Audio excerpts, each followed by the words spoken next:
Hello everyone, I am Tacit, and welcome to the Gems of War, Campaign 14, Week 9, Day 3. So today, we are finally going to go get the new troop. So of course, we've been having the summer event going on the last few days, still going on for another 11 days, 6 hours. And today's the day we're finally going to be able to go get Firenza, which is kind of like Queen Titania Light. It deals a bunch of damage to all enemies. Boosted by Fairy Fire Gem, so every Fairy Fire Gem on the board does 3 additional damage to all enemies, and then summons a Summer Knight. Summer Knight, actually pretty good tank, so in that regard, pretty good. No extra turn potential, which is pretty bad, but otherwise, pretty decent.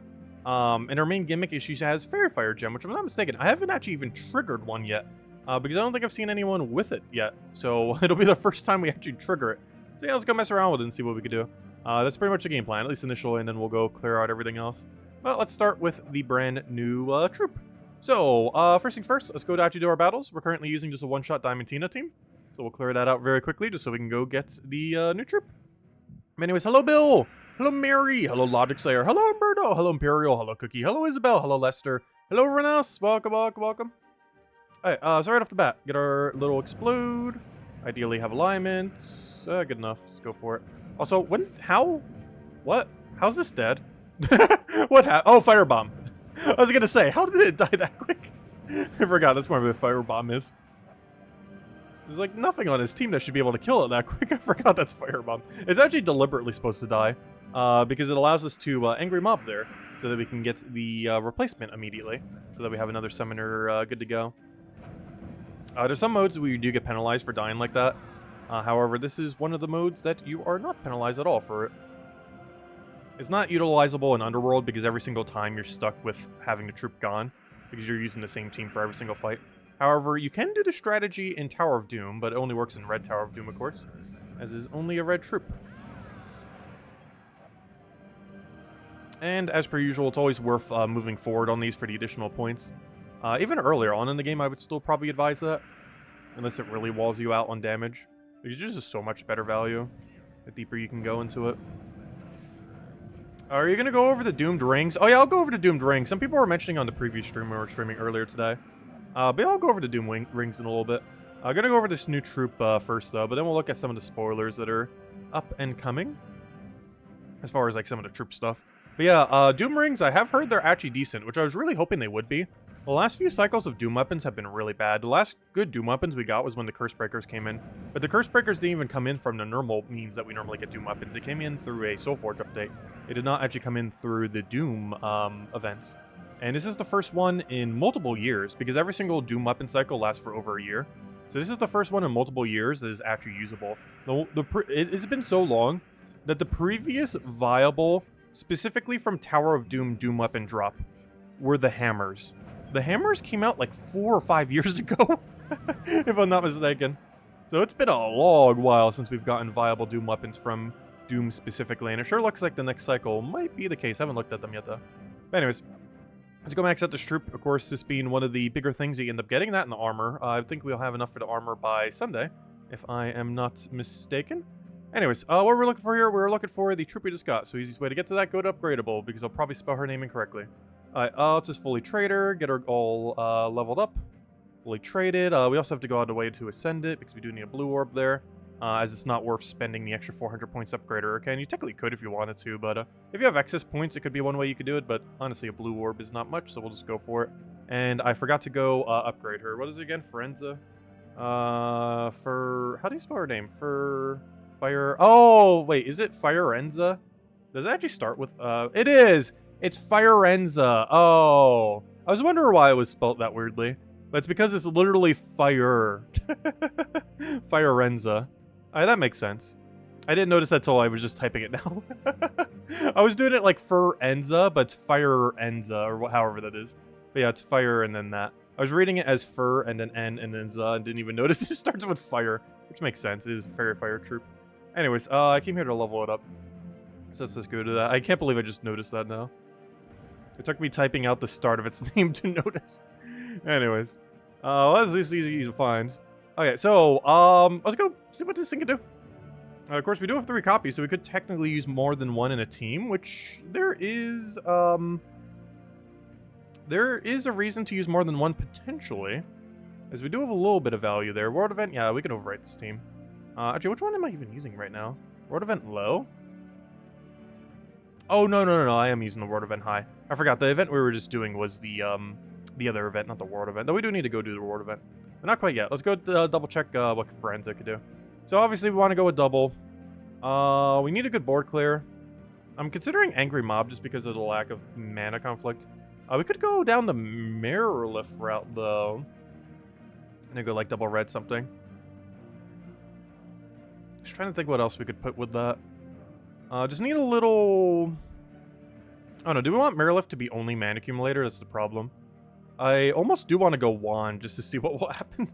I love the Wand weapon. It has grown on me so much. The Wand of Stars. Oh, wait, but if I do that, I can't go Mirror Lift. Well, we could go Leprechaun. Pure green-purple team. There is a benefit for this, though. You do get additional magic for having pure purple. And I believe you get life for pure green, if I'm not mistaken. Oh, yeah, but they have to be unique, so it doesn't actually count. Never mind. Duh. I was like, oh, we'll get the bonus, but no, we actually won't get the bonus. It does still count as pure green or pure purple, but it doesn't count for the bonus because they all have to be unique. And double Firenza won't.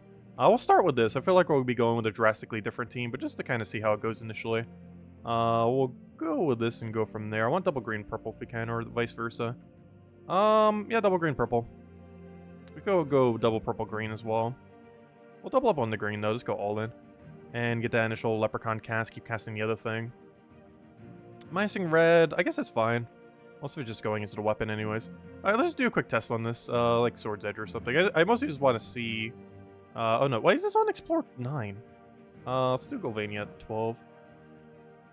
We will be doing some Explore 12 grinding a little bit later to stream as well. This isn't the start of it, I just wanted to test the team here. Just to see what's going to go on. Okay, so right off the bat, so here's the Fairy Fire explanation. Oh, they do count as green. This gem, when match, will inflict Fairy Fire on a random enemy. So we already knew that. It would only inflict it on one. Troop afflicted with Fairy Fire will take 50% extra damage from damaging spell effects. I wasn't 100% sure if it was green or not, which is why I formed this team into pure green, just in case it was. I wasn't fully sure, as I haven't actually seen it in-game yet. But, yep, it is indeed green. So, she does boost ratio from this, so being able to get more of them onto the board is definitely beneficial. We did not get an extra turn there, but now we have 3 in play. Make that 2. And we can just use that, do a little bit of AoE. Yeah, this thing's going to be useless. Oh, no. Yeah, I'd much rather use Queen Titania. Oh, no. Yeah, this isn't going to be good enough. Oh, no. It's just way weaker, Queen Titania. That's kind of unfortunate. But that is ultimately what it is. That's not to say Fairy Fire Gem is bad. It's just this isn't the way that it's going to work. Because why do this when you can just do Queen Titania? Queen Titania hits harder, has extra turn chance, has a more consistent Fairy Fire that won't backfire onto your own team. Oh, in all fairness, most of these do have immune to Fairy Fire, but still. It does have the Summer Night as a big benefit, but when on Earth you are really going to need that. Like, it will come into play occasionally, as like a backup plan if you need it. But one thing to put into consideration is, Summer Night does not benefit from Fairy Fire.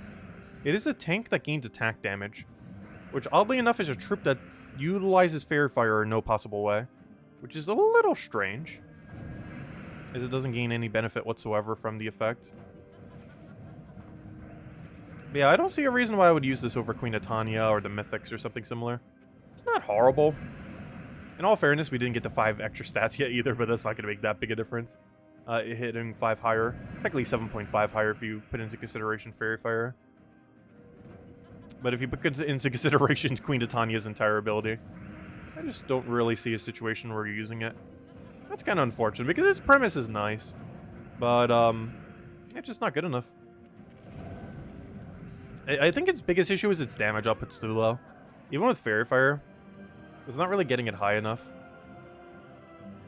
I guess we could try doing a pure Bright Forest team if nothing else. Wow, that offers... actually, Iranias aren't horrible. You know what? I'll go for a few. I don't feel like I go for the Iranias as much. We'll go for a couple. Just a little handful of them. Let me go try this with pure Bright Forest. So, let me get rid of you, get rid of you. Let's go build a pure Bright Forest team. What's the Bright Forest class again? Wow, I actually forgot off the top of my head. Let's see. I'll know it when I see it. Isn't it Hierophant? Let's see. Yes, it is. Hierophant wouldn't work, though. We would need Burn. It doesn't work with Fairy Fire. Because Fairy Fire does not count as Burn for triple damage burning. Plus it's skull damage and not spell damage. Let's see. We could just ditch Hero. What else do we have in Bright Forest that isn't completely useless? Let's see. Kingdom, Bright Forest. What do we have here? We'll do it by base rarity. See if we can find something here.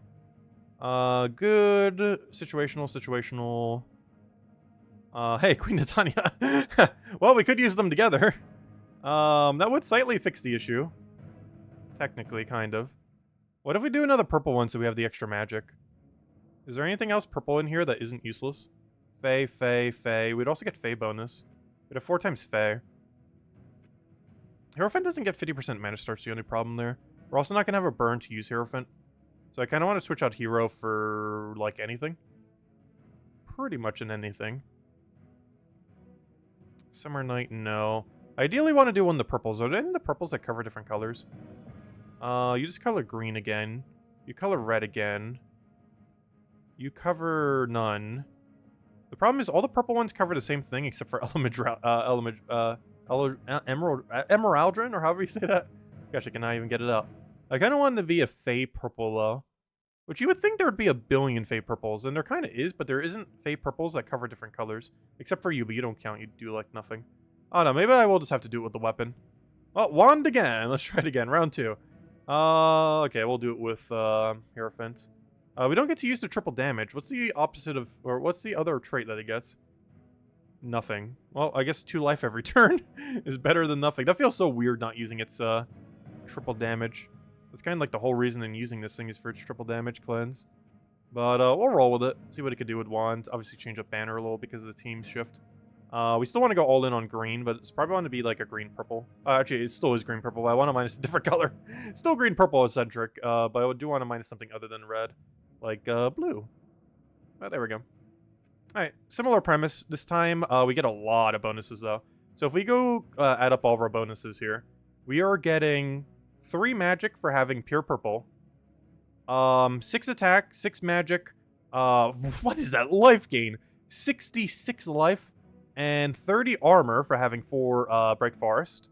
On top of that, we're also getting 6 more attack and 6 magic from having 4 Fae.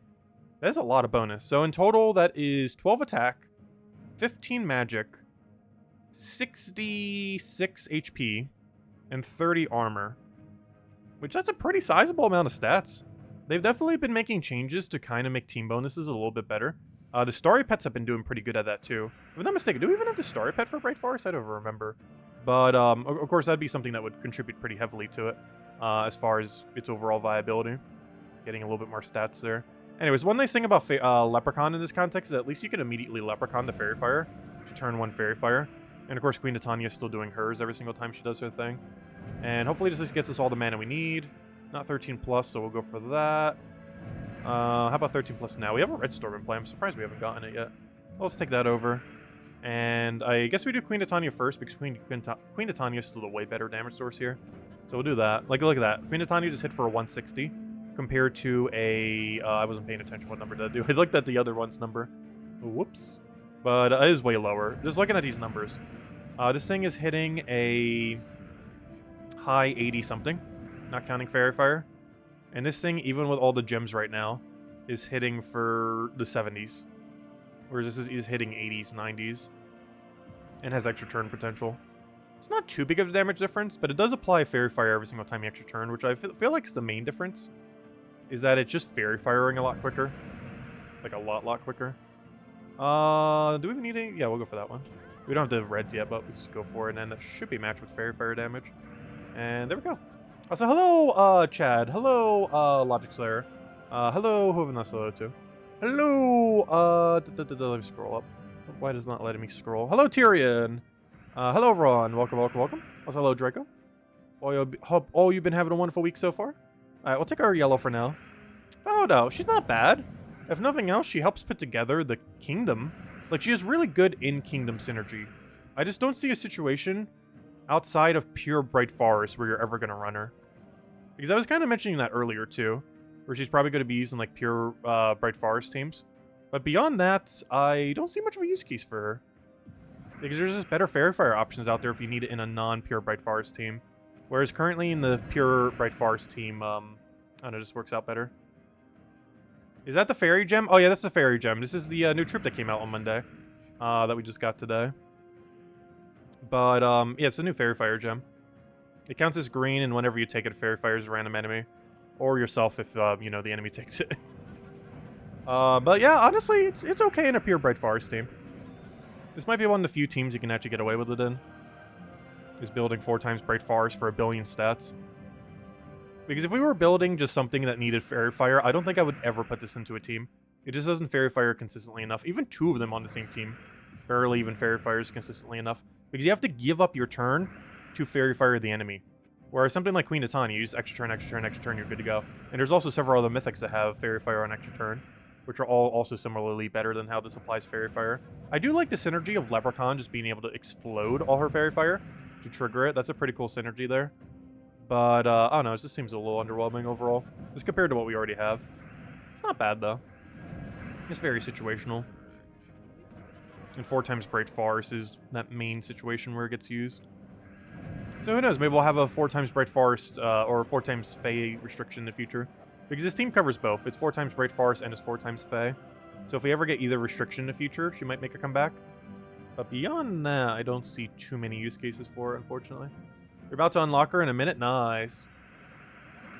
Oh yeah, I didn't know what the gem looked like prior to today either. I had a feeling it was a green gem, though. Which is why we were building the first team really green heavy. I never actually bothered looking it up. Though I knew it would only Fairy Fire 1 at a time. Because there was no way they were going to make it multiple. That would actually be usable. If they did that. And they were obviously never going to do that. Also, why did he not take the extra turn? It was just sitting there. I didn't either, but still. Okay, we'll throw that down. Oh, come on. Let me Queen Titania. And always poke him. I do wish we would get more Fairy Fire options, though. And this is a step in the right direction for that mechanic. I feel like Fairy Fire is really underutilized in the game. That and Reflect, I feel like, are some of the most underutilized good effects in the game. Like, some of them are underutilized because they're so bad. But there are a couple that are underutilized, despite them being amazing. And Fairy Fire, I feel like, is one of those mechanics. And it's not underutilized because it's not a good mechanic, but more so because the options that do it are just a little clunky. Because Queen Titania, despite there being like 3 mythics that can Fairy Fire, or however many there is, 3 to 5, somewhere around there. Despite the couple mythics that can Fairy Fire, she's still basically the best Fairy Fire option in the game. She's even better than the ones that 4 times Fairy Fire at once, just because the consistency at which she applies one at a time, while having a really nice ability. And there hasn't been really anything to compare to it since her release, like 5, 6, 7 years ago, however long it's been. I'm kind of surprised in all that time we haven't really gotten a replacement yet. And this obviously isn't, though they do synergize together well. But it's not a replacement for Queen Titania, it's just an alternative.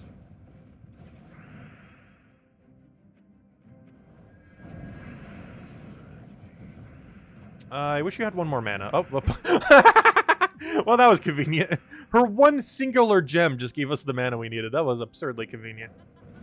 That was really funny. I needed 1 mana, and her 1 gem actually spawned at the exact location that would give us the mana. Very convenient.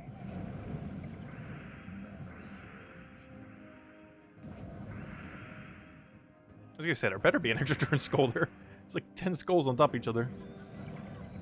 Did he just Reflect kill himself? Speaking of Reflect being underutilized, he just got a kill with it. We'll throw that down. Oh, he just revived. I was like, wait, where did his HP go so high? I forgot, he did his transform thingy, which gave him 1 billion durability. No! Oh, this is gonna be annoying. Wait, I'll skull him. I'll skull him again. Wait, we got this. We got a Fairy Fire on him. That's not enough damage, though. We'll go for wands. Come on. 1 more poke, and then Queen Titania. There we go. Wow, how did that fight take so long? He re-revived like 2 or 3 times with his transform. Fortunate. But yeah, it's pretty good. It's good within a pure Bright Forest team, which doesn't leave it that many options. Basically, its whole entire option pool is everything from Bright Forest that is also Fae, just so you can utilize all the stats, which does not give it that much synergy. We do have Child of Summer, which is interesting, though. Child of Summer synergy, if you wanted to go down that route. But what else really is there? Is that you're kind of clunky in this kind of team? It could work. He does armor tier, and the Fairy Fire does boost, not the armor tier, but the damage that he does after to the target. Yeah, there's not that many. Suna is kind of underwhelming a lot of times. You don't have Fairy Fire, do you? Oh no, you actually do. Fairy Fire when you take red. I almost forget that's even a mechanic. Because it's way more consistent to Fairy Fire on extra turn than it is to Fairy Fire on red. But I almost forget about that sometimes. Suna even has that. It's one of the reasons I actually put her, I believe, in C tier or so in the Mythic tier list. Because Fairy Fire is actually really good. And even though she's a worse version of Queen Titania, she still scales pretty well and still has the Fairy Fire effect. But yeah, there's not that much. Vernalis is okay, but really slow. Suna is okay. Queen Titania is great. Leprechaun's obviously the entire meta of the game. Child of Summer is really good. But it doesn't leave much, and obviously Firenza is the one we're trying to build around. But I don't know, those bonuses are still pretty nice, though. Enough to take like 2 or 3 hits. 9 magic total. Oh, sorry, not 9 magic, 15 magic total. A little bit of attack, just to skull pressure. I don't know, I'm not really sure what else we would use her for. I guess a green-heavy team? But at that point, you're just extra turn spamming anyways. Like if we were building a Sycorax loop team or a Truffle loop team or something similar. Why not just have Queen Titania then? She just has almost no use keys other than pure Bright Forest or pure Fae. It's kind of unfortunate, but I believe that's the position she's in at this point. But it's still a cool troop. I like it. It's at least occasionally usable. And we get a pet that upgrades it soon. But you know what I really want? This is definitely my favorite thing from this event. And what we're putting our points to next. We are getting this armor. It's purely cosmetic, of course. But we should have it by Sunday, if my math is correct. So we'll just have to wait until then. So hello, Defiant. Hello, Supernova. Hello, Speed Factor. Welcome, welcome, welcome. The Wonder of Essence of Evil plus 3 Firenza is viable. Its damage would be a little slow, but it would work. Here's a few teams you thought up. Wand of Stars, 2 times red cap, and King Oblarion. Wait, what's 2 times red cap? Which troop is that? With Hierophant Hero class? Oh, well, let's see. Also, isn't King Oblarion the one that, Oh no, that's not the one I thought it was. Do a bunch of life to all allies, create a Firestorm enchant ally. A little bit of support there. Are you mostly using it for the storm? Because you might be able to get away with Perpetual Red Storm then. And utilize it that way. I don't know what 2 times red cap is though. Which one you're referring to. Alright, let's go clear out the dailies real quick. Because we haven't actually done those yet. Let's start with dungeons. See if we can play Guess the Door today. Oh, that didn't last long. Oh, no, that's a good one. Never mind. Wait, that's a blessing. Hey, it is Guess That Door time. Oh, we get to do this while we go do the other daily then. The Door of Guessing. The Guessing of Doors. Oh, wait, my thing is being really slow. Actually, just type into the chat. I need to go restart the other computer. It's one of the reasons we were actually a few minutes late. I'm not sure why, but my other computer, the last couple hours, have been, like, lazily slow. And I haven't been able to, like, restart it between the streams. So if you could just, like, post a number in chat, and then we'll pick that door. Whatever number has the most votes, we'll end up doing. Because the other one's being too slow for me to post a poll at the moment. So let's do it that way. Whatever looks like this is the most posted one in chat. Anyways, but while we're waiting... Oh, never mind. There's no adventure board today. Let's see. Also, there's a Peach Pigeon today, by the way, if you don't already have it max. It's just for Divine bonus. We already have it max, so we don't need it. But it's been out for a while, but if you don't already have it. Let's see, we got 4, 4, 5, 6, 6, 5, 5, 5. A lot of 5s in a row there. 5 does look like it's in the lead. 6 also looks like it's kind of in the lead, which means we should probably pick 4. And everyone just spam it, yeah, pretty much. Let's see. It looks like a toss-up between 5 and 6, which you know it's 4 because of that. I knew it! We'll still find out an extra code. It's always the one that doesn't get voted for. Like, every time. Almost every time. Like, way more than not. But, there we go.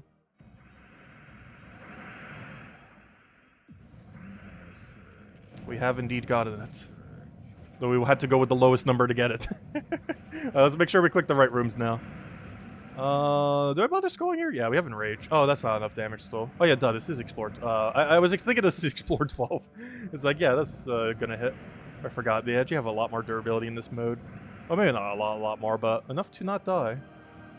Let's make sure we don't misclick this now. So we can get our 120 Dragonite. Not like we really need the Dragonite, but, you know, maybe we'll add some kind of purpose in 7.0 or some kind of future patch. I doubt they will anytime soon, though. Just because it's a relatively new piece of content. It came in, like, what, half a year ago at this point? It came in, like, September? So a little bit more than half a year, but it's not even a year old at this point. Still kind of fresh. Oh, yeah, how did horror movie night go? What did you watch? I've not seen a horror movie in a very long time. I think Get Out was the last horror movie I've seen. I believe it came out in like 2016 or something. It's been that long. And the one before that, I believe, was Cabin in the Woods, which I think was like 2011. It's been a long while. Alright, we have successfully clicked the correct room. The hardest part about doing the perfects.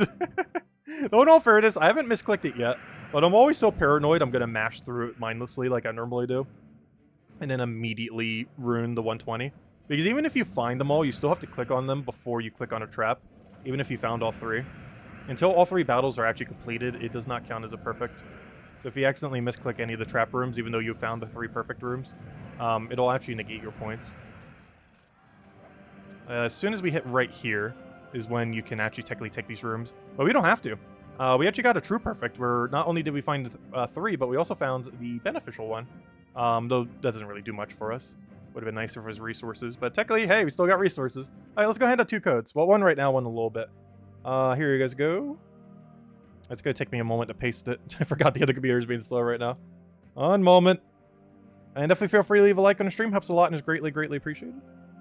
Any moment now. Any moment now. Give it a second. Just chugging along.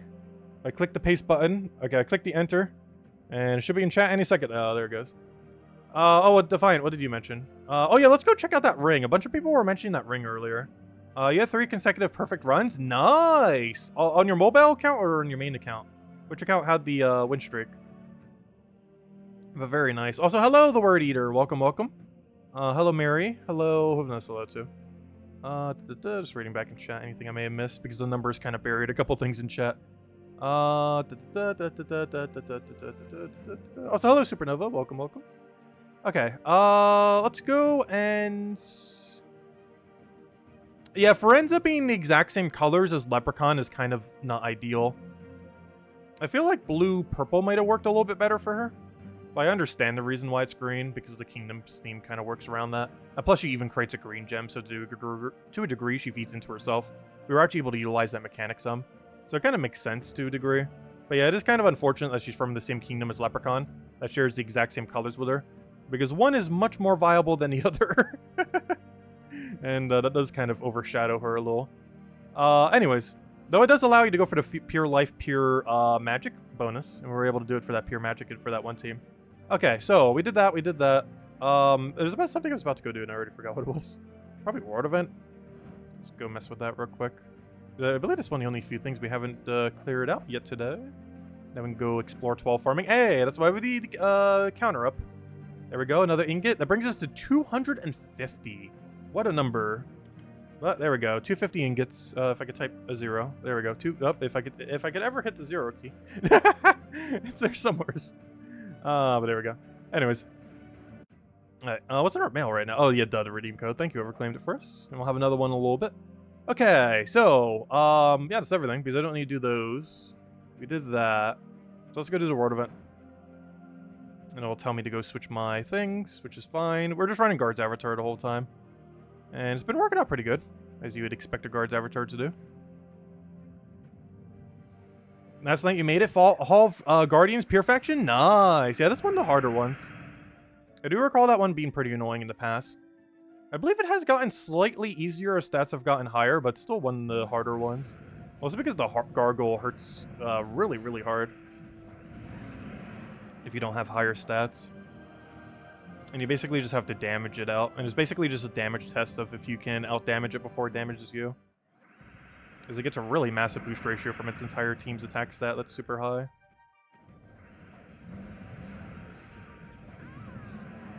But as long as you give it enough tries, eventually it gets lucky enough where it just keeps wasting its hits on something with spell reduction. Like, you know, your first slot or the Sentinel or something similar. As long as it doesn't really focus your gargoyles, it's not as bad.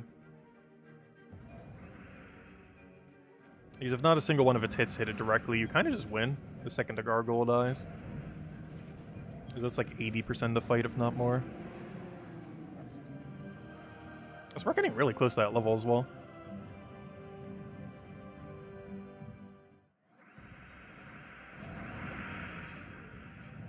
Full of potions and Horror 200? Nice. Yeah, Horror 200 definitely makes Purification a lot smoother. I haven't done it for every kingdom, but I did start doing it for quite a few over time. And then I started getting lazier with it and went to like 155 or 156, wherever that double magic gain is. Because it has less of a cost. It takes less time to upgrade it. So I was like, we'll just go for this mid-range. You still get a lot of stats, but just not the same amount as 200. It's still a really sizable amount. Where are the rings? Oh yeah, we need to go over the rings! That was what I was going to go over. Yeah, let me go do that as soon as we clear out world events. Yeah, that was the exact thing I was thinking of and forgot what it was when I was trying to think. And then brain didn't function. Normal coincidence. But yeah, let me go show the rings. I did indeed want to do that. Let's just finish out Everlast Sigil and then we'll go show the rings. I'm curious what they are too.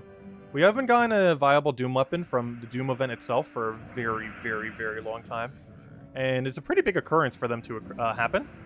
Because it's only like a once-in-a-year occurrence, not even. Because the cycle for the weapons, the Doom weapons, is like a year and a third long. Like, it's almost like a 14, 15-month duration between them. Because it's 7 11-week periods. So 77 weeks, which is, how many days is that? I can't do the math at the moment. But however many days 77 weeks is the distance between new Doom weapons. So, hello, Lucien! Welcome! Hey, welcome back! It's been a while. Let's see. We'll throw that one down. Yeah, game's still been trucking along. And we're getting the big 7.0 update soon. Got a summer event going on now. A couple of recent patches been pretty fun. Alright, what are we going for now? We need to go over the new ring.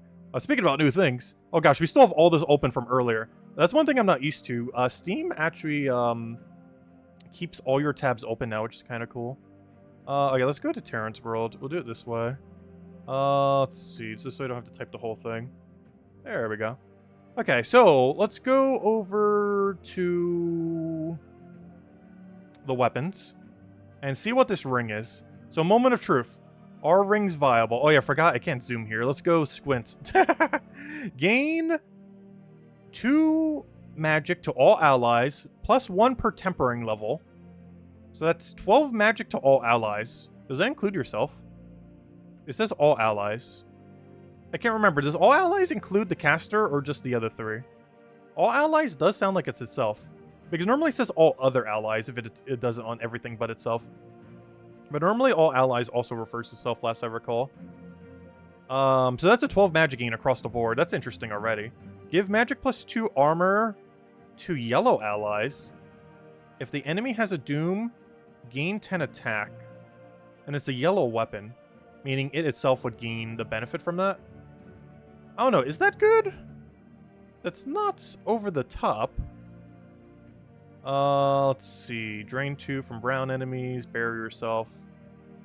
Oh no, it's not that good. It's a consistent magic gain, but there's better ways to do that. Emperor, Empress. It does do an armor gain too. But it's only yellow, so what can you use that for? Guard's Avatar, Paladin. And they don't gain as much of a benefit from magic. Yeah, I don't think it's that good. It's too slow compared to other options that do similar. Like, you're better off using an Emperor or Empress on your team in most of these situations and just buff up 1 troop. Because not only will that give ultimately more magic, even Emperor that does half as much, but Empress would do way, way more. But not only does even Emperor at half the magic gain still do more magic than this, but you can target it onto anything you want, whereas this only works on yellows, while also being a yellow, so you're mana blocking a lot. Its perks are pretty decent. I don't see this being particularly revolutionary, though.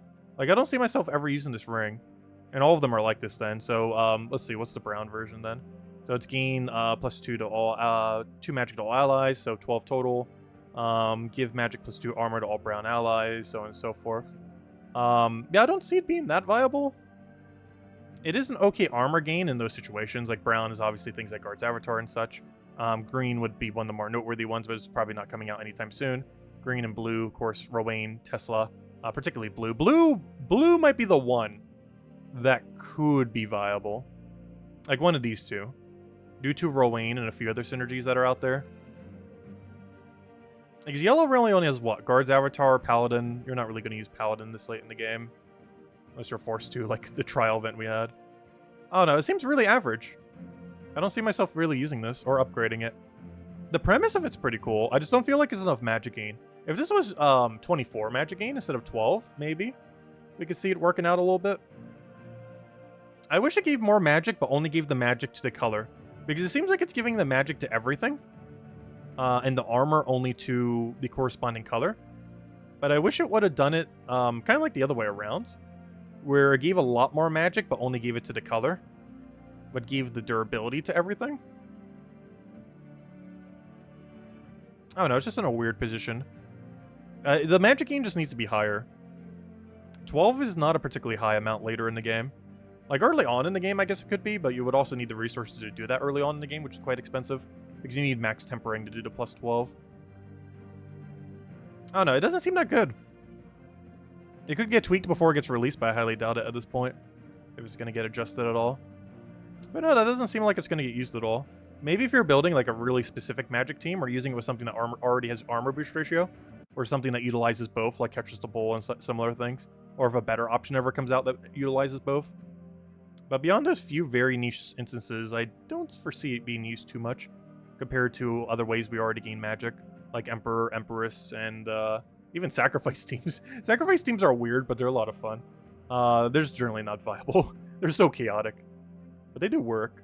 Anyways, let's go run some Explore 12. We're doing some Explore 12 chasing lately. And I kind of want to continue it, see if we can get some tokens. We got like 3 Anus last night.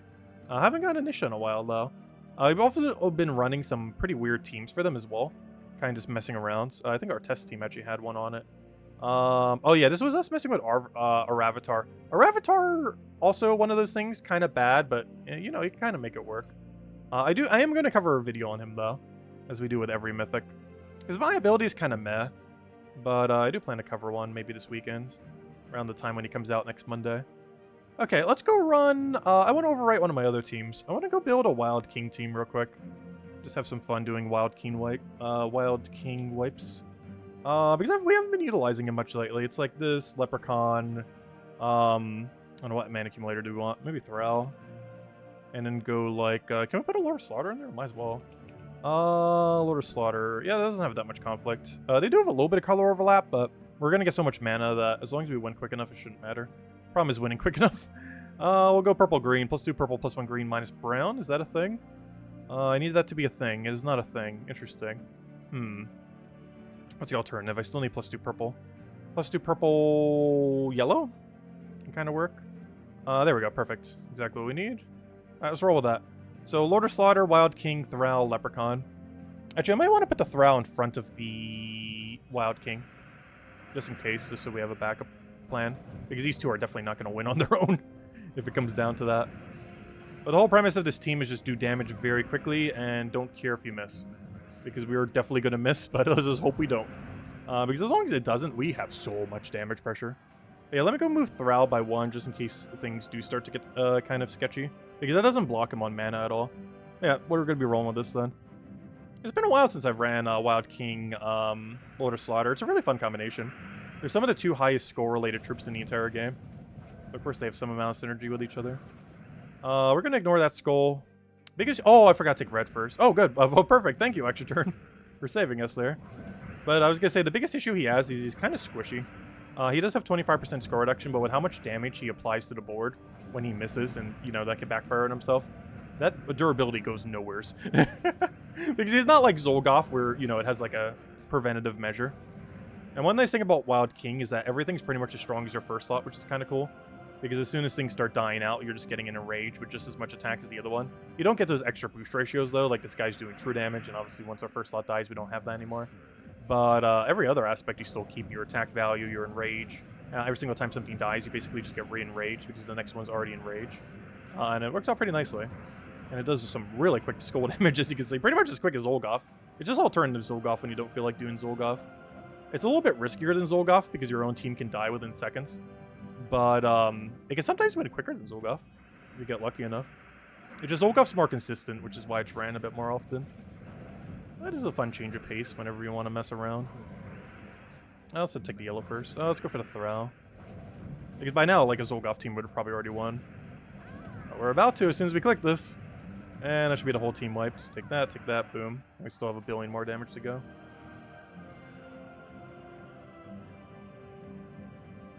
It is one of those few really strong Skull teams. It's always been meta.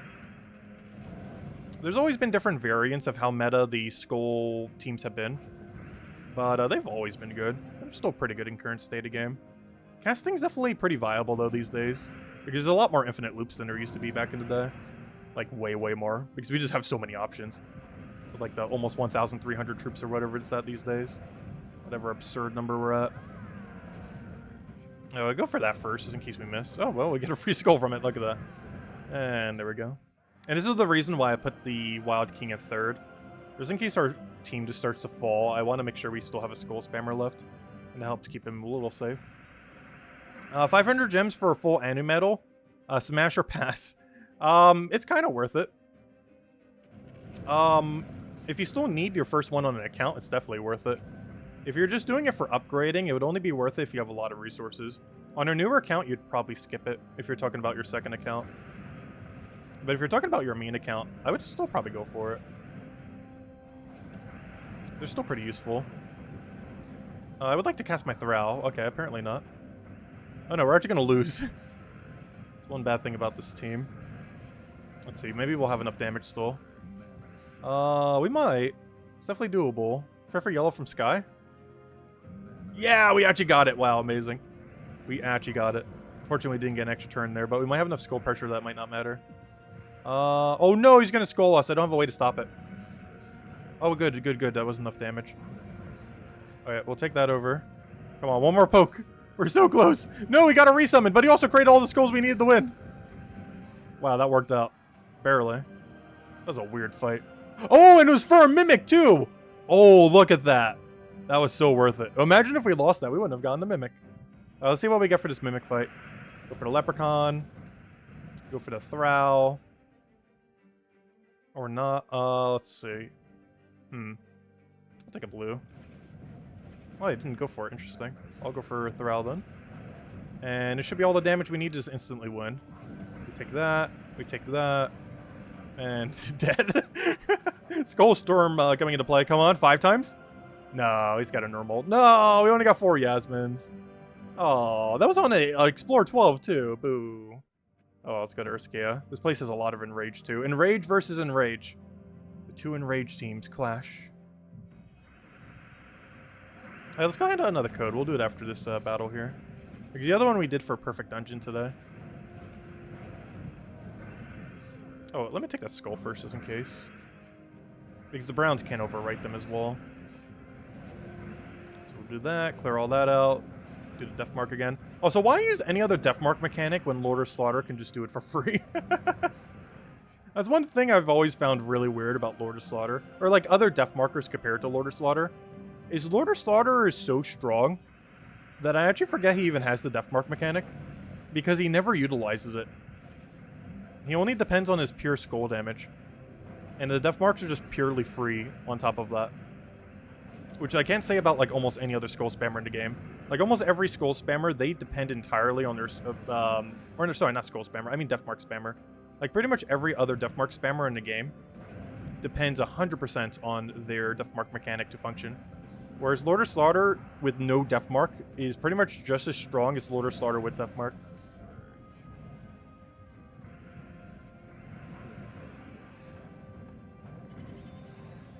Okay, oh wait, we have way more than enough. I was like, wait, this is a sketchy situation. We were even Death Marked, but it doesn't matter. Because, we already have Lethal. Because every single time something dies, it still has Enrage. Which is one nice thing about Wild King. It's a very high-risk version of Wild Queen. Where Wild Queen's good at keeping your whole team alive while having high skull pressure. He just makes it so every single troop is basically your first slot. By just powering them up with a bunch of attack and making them have Enrage, so the second your slot dies, you have a high attack, already enraged unit ready to go. So even something like a Leprechaun can hit for one shot. by the time they get down to it. The true leprechaun carry. He's won as many fights before, but this boy, he'll also win with just one shot once he gets down there. Like we just did the previous time. And if he ever dies, we just go straight into Wild King. Let's find out the other code. Let's see. Let me go dig it up. Oh yeah, it might take a minute here. I have no clue what happened to this computer all of a sudden. It was perfectly fine speed like 5 hours ago. And now it is going so glacially. Almost there. Okay, let me go do this real quick as it tries to process a click. Okay, I need purple, I need green, I need anything that will actually help us here. Most of this board does not do that. I'll take the skull. I'll take a brown. I'll take the green. Can I please have purple? Lord of Slaughter might die before I have mana on him. Alright, hopefully this gives you the mana you need. Yeah, there we go. Okay, we can make that work. Is Wild King worth crafting? Yes. Is he in Soulforge this week? Wait, I don't even remember. Is he in Soulforge this week? I don't think he is. But yes, he is worth crafting. He's pretty high up there in Skull Spammers. I would personally say I use Lord of Slaughter more than Wild King. But they're both pretty high up there. They're both in the kind of the same category of troop, though, for the most part. Absurdly high skull damage hitters that can easily backfire on your own team. But when they don't backfire, they just do absurd damage. But they do have high backfiring potential. But when they don't, they are very, very nice.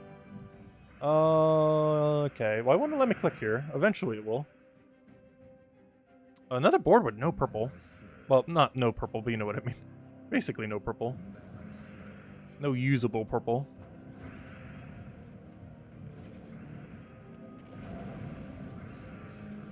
There we go. A little late. You know, I'm just going to go for Lord of Slaughter at this point. Look at the mana from the explosion. Come on, you're 1 mana off. You're so close. There you go. That was clear the whole board. Lord of Slaughter it. Don't kill it. Don't kill it. No, I needed that. We'll take that skull. He doesn't have any enrage anymore. We can just take that to refire Wild King. And that should pretty much be a match. It's actually beneficial if Thrall dies here because we'll have more damage to kill. Oh, I could just re-enrage it and kill it that way too. There we go. Because they both essentially have the same attack value. Once we re-enrage it. Well, and the benefits is as your troops die, even if you didn't get re-enraged, you can still use the enrage that's already on them. Because the enrage doesn't go off until they use it. Unless they get dispelled or something. They have enrage until they hit with Skull. So it'll last for an indefinite amount of time as long as it doesn't get disabled by something else. Like, it has no timer. It's not like it's going to go away after, like, 5 turns or something. You get to keep it until you use it. So even that last slot that can hold it for, like, 20 turns in a row can still use the enrage by the time it gets down there. Ideally, you won't need to, but you could. Hey, an Arania. Oddly enough, the strongest metal we've gotten all streamed. Alright, here's the second code, everyone. It should be going up any second now. Any second now. I clicked the paste button. Any moment now. There it is. Click enter. And any second it should be in there. There you guys go. Enjoy. What does the Goblin Kingdom come back in events? I believe it's still a while before it gets an event. I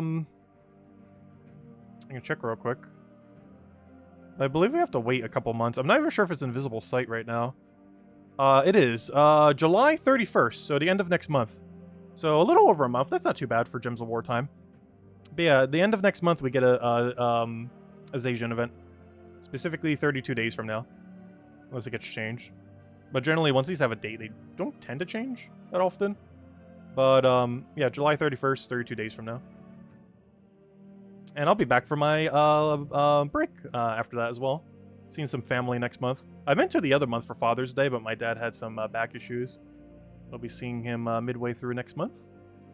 Okay, anyways, I guess we'll go rent some more Explore 12 then. Just kind of mess around. Unless there's anything else you guys want me to go over. I believe we have touched on pretty much everything. But let's go and keep messing with this. Chase some 20%, go with the super skull heavy team. Go to somewhere where it'll be a little bit better as well. Because some of those kingdoms we're going to are kind of annoying to run it in. Whereas this doesn't have that much that counters us. There's very few yellows here, which is one of the main things you'd want to dodge when using this team. You also don't have anything particularly good for skulls for the most part. At least not as many. And they should already be dead. And let's match. So many skulls. What's so nice is that Skull Storm too. It's not even just normal Skull Storm, it's Doom Storm. It's a Doom Skullstorm, which does mean it's less common. Like, there's a lower chance a skull will happen compared to a Skullstorm, but when a skull does happen, it's a explodey skull, which does 5 additional damage. Oh, don't you dare get Lycanthroped. Oh, no. Quick, win, win, win, win, win. Win quicker. Stop winning so slow. Go, go, go. There you go. He almost got Lycanthroped.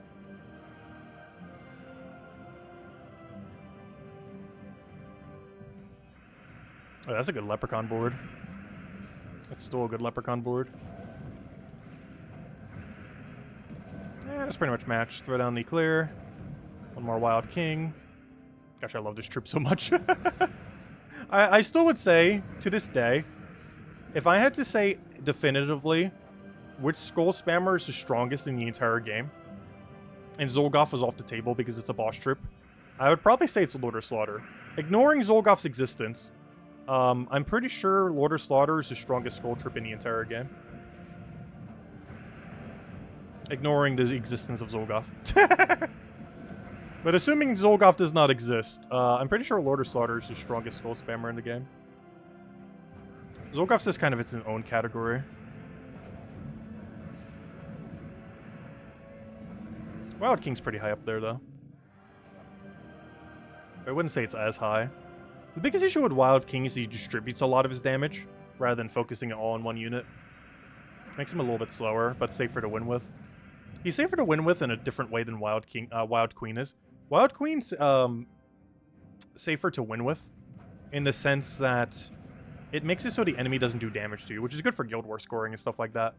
But Wild King does it in a way where it sacrifices your team to use your team for damage, which is a rather unique mechanic, especially for something that doesn't outright sacrifice your team. Because this is basically on the par with troops that sacrifice out your own team. It doesn't directly do it in any way, but it's effectively what he's doing, especially when he misses. He's sacrificing your own team in order to apply damage. Even though he doesn't outright do it. Because as your team dies, you basically have a new tank ready to go. Or not tank, but whatever you'd call it, a high damage option. Also, ooh! We got a Dragonite Gnome. Haven't seen one of those for a while. And on the same day, we got a Perfect Dungeon. Which I'm not sure we've done that in the past, have we? A Dragonite, a natural Dragonite gem on the same day we've gotten a Perfect Dungeon? I can't recall if that's ever happened. We may have once at this point, but I do not recall it occurring. Watch him still run away somehow. I sure hope not. Well, he just killed an entire unit, so maybe. How on earth did you miss? No. Imagine we actually still lose this. It's definitely possible if he misses this time. I was going to say there's no way. We got triple skull. He's so dead. But here we go. 60 Dragonite, and we got a boss chest here. And Arania in it. Not bad.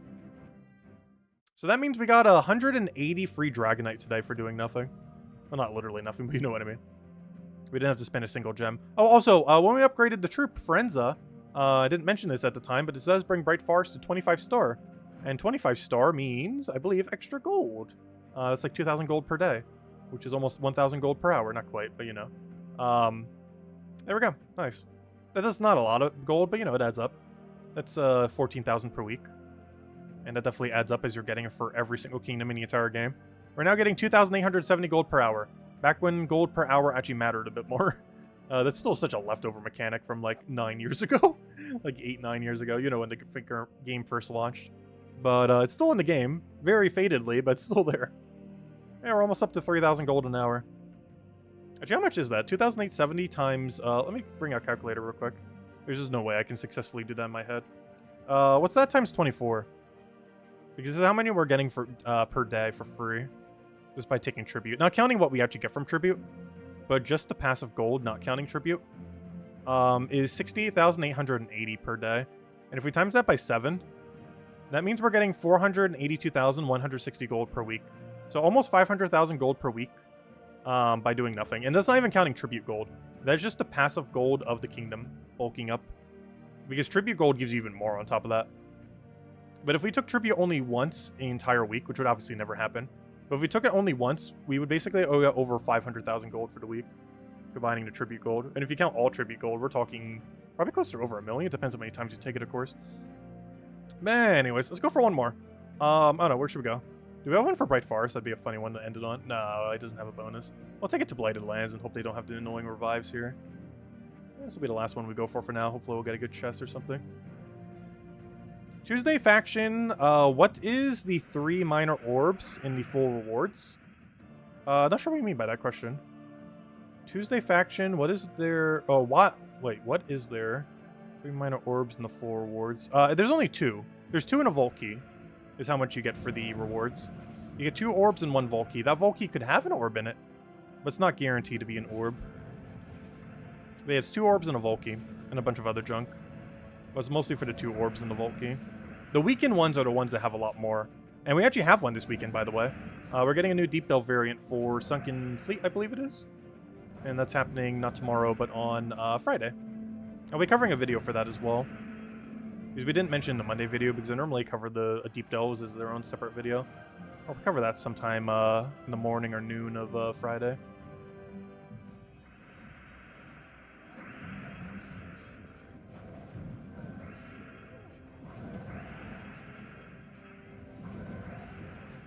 I should have taken that skull first. Whoops. That was a quick fight. That's pretty much the only thing this team knows.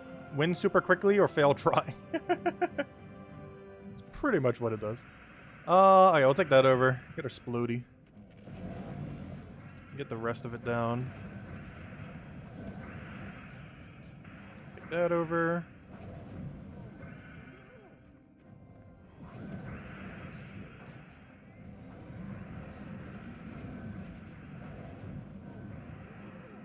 And there we go. Yeah, 2 more fights, unless we get a Mimic chest. Which hopefully we do.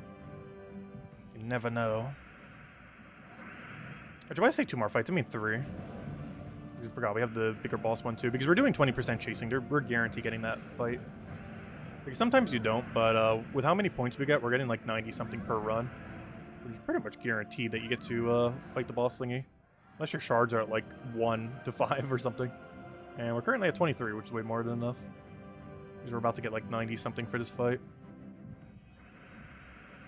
Because not only are you getting the 10% extra from the kingdom being level 16, but you're also getting the 20%, which stacks with that 10% whenever you chase the kingdom for the little symbol thingy. Which, there was a period of time where it wasn't as viable to do it. I would say in the current state of the game, it's perfectly fine. You would want to wait until you have every kingdom at level 16, though. It's a bit less viable doing it because you're only getting 10% extra instead of 20% extra in a sense. Because if you could just camp one kingdom for 10%, it is technically better to camp one kingdom for 10% than it is to keep chasing kingdoms for 20%. But if every single one of your kingdoms has 10% and you're also getting the 20% on top of that for effectively 30%, then it is worth actually chasing for 30%. But you need all the kingdoms at level 16 first for it to really be viable. Otherwise, you might as well just camp an easy kingdom because it'll just be quicker. Oh, we didn't get anything extra. Oh, we didn't even get anything good. That's kind of unfortunate, but there we go. Anyways, guys, let's see. When you get a picture of the pizza, get one of Dad Tacit too. But yeah, we're going to be going out. Actually, I might be going there twice. Because I think I was going to meet up there with Isabel too one of the days. I'm still not sure on all the logistics on that yet, though. But as time gets closer, we'll figure that out. But yeah, it should be a pretty fun time. You'll see my dad, spend some time with my grandma. Probably be able to meet up with Isabel for the first time. And yeah, have a bunch of fun that week. But anyways, guys, we will be heading out for now. We will be back tomorrow night, same time as always, 8 p.m. Eastern Standard Time, 1 hour prior to now tomorrow. We will be mostly messing with the class events. And I guess clearing out all the other events a little bit further. And then Friday, we'll have a video going up on the Deep Delve for Sunken Fleet, which has a symbol right here. Let me just double check. This is Sunken Fleet, right? I keep saying it's Sunken Fleet without actually knowing for sure. I could have sworn it said Sunken Fleet earlier. Let's see. Where's that symbol? Yeah, it's Sunken Fleet. Okay, that is correct. Okay, we have a Sunken Fleet faction. Actually, I'm not even sure. What new troop are we even getting? Might as well check. We're already on the page. The troop that we're getting this weekend is the following. Copy link address. Open new tab. Oh, yeah, I forgot. It's going to be all white, isn't it? Ah, the blinding light! This is the new troop that's coming out this Friday. Drowned Captain. He is a red-brown. He chooses an enemy and explodes 5 of one of their mana colors, then knocks them to the back. That's really bad. That's unfortunate. This thing's going to be unusable. Oh, that's sad. That does nothing. That's so little. Yeah, that doesn't do anything. He summons a Bone Storm to start a battle. Yeah, it's really underwhelming. I don't really foresee that getting used. That's kind of unfortunate. Because I think Second Fleet already has like an okay team, doesn't it? So this thing's just not going to get used. It could be an okay mana accumulator if this place had absolutely nothing for it. But the meta for this place is Mirage Queen, triple water elemental. Or going with the Crabman synergy. But generally you just go one Mirage Queen or double Mirage Queen into double triple water elemental. And just chip damage them down with AoE. You would have no need for the other troop. Not to mention this manas would conflict with both of them because it uses red-brown. And red would already be blocked by Mirage Queen, and brown would already be blocking Water Elemental. It's not like it has Empower or anything. So yeah, the meta would still be like Mirage Queen, triple Water Elemental, or spamming Crabman, or any of those builds, or even a mix of them. But the main premise is generally just chipping it down slowly with Water Elemental, using Mirage Queen as your tank. Is normally the way that Second Fleet goes down. And you can like double up on if you want to play it safer, or just go all in on the Water Elemental. If you really want to rush them down with damage. You can even technically go 4 Water Elemental if you feel like you can tank enough. The Mirage Queen's normally there for safety's sake, just in case, even if you do have higher durability. But anyways, guys, we'll be back tomorrow night. Hope you all have a wonderful one for the rest of your week. I will be doing a midday stream tomorrow as well. We're going to see if we could try to finish out Mega Man Battle Network 4. I'm not sure if we actually will be able to, but we're going to see how far we can get. We'll probably start around 10-ish and do a little bit longer stream and see if we can take out the whole thing. This seems like we have a good stopping point, in which case we'll stop and then do one other stream for it. But I think we are deep enough that I think we could finish the game in one more stream. But we'll find out next time. We'll go do that tomorrow. Because we're pretty close to the end. We're in like the final 2/3 of the game. So we might be able to finish out in one more. If we go a little bit longer, we'll see. But I'll catch you guys then. Goodbye, everyone. Have a wonderful time. And catch you guys later. Goodbye, everyone.